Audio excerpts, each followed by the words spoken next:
Anti വീട് വാടകയ്ക്ക് കൊടുക്കണ്ടെന്ന് കേട്ടു. മലയാളിയാ? ആ മലയാളിയാ. അപ്പൊ വീടില്ല. ആന്റി ഒരു മിനിറ്റ്. വാടകയ്ക്ക് കൊടുക്കണ്ട്, പക്ഷെ അത് ബംഗാളികൾക്ക് കൊടുക്കണുള്ളൂ. ഡെയിലി കുളിച്ച് അലക്കി വൃത്തിക്ക് ഡ്രസ് ഇട്ട് ജോലിക്ക് പോണ ഞങ്ങക്ക് എന്താ വീട് തരാത്തെ? അതന്നെയാ പ്രശ്നം.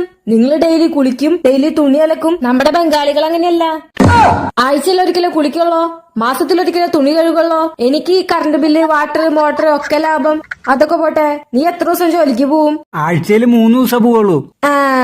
ബാക്കിയുള്ള ദിവസം വീട്ടിൽ അത് ശരിയല്ല ഇത് ശരിയല്ല പറഞ്ഞിട്ട് എന്റെ ജീവൻ എടുക്കാൻ നിൽക്കും. നമ്മുടെ ബംഗാളികൾ അങ്ങനെയല്ല. അവരാഴ്ചയിൽ 7 ദിവസം ജോലിക്ക് പോവും. അത് രാവിലെ 9 മണിക്ക് പോയി കഴിഞ്ഞാൽ വൈകുന്നേരം 9 മണിക്ക് വരുള്ളൂ. അവരെ കൊണ്ട് ഒരു ശല്യം ഇല്ല. വണ്ടി ഉണ്ടോ കയ്യില്? 2 ബൈക്ക് ഉണ്ട്.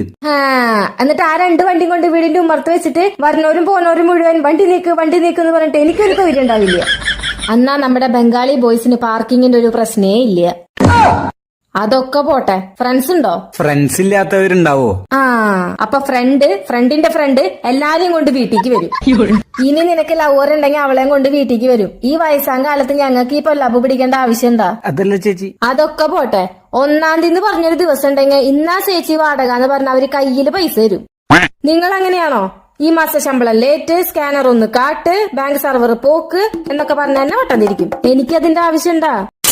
ഇതൊക്കെ പോരാഞ്ഞ് ആഴ്ചയിൽ ഒരു 100 അങ്ങോട്ട് കൊടുത്തു കഴിഞ്ഞാൽ മുറ്റടിച്ച് വീട് തുടച്ച് എന്റെ കാറ് വരെ അവര് ക്ലീൻ ചെയ്ത് തരും. നിങ്ങൾ ചെയ്തരുവോ? ഹായ് ചേച്ചി, ഗുഡ് മോർണിംഗ്. Good morning. മലയാളിയാന്ന് തോന്നുന്നു. എന്തെങ്കിലും പ്രശ്നമുണ്ടോ? അതൊന്നില്ല, അഡ്രസ് ചോദിച്ചു വന്നതാ.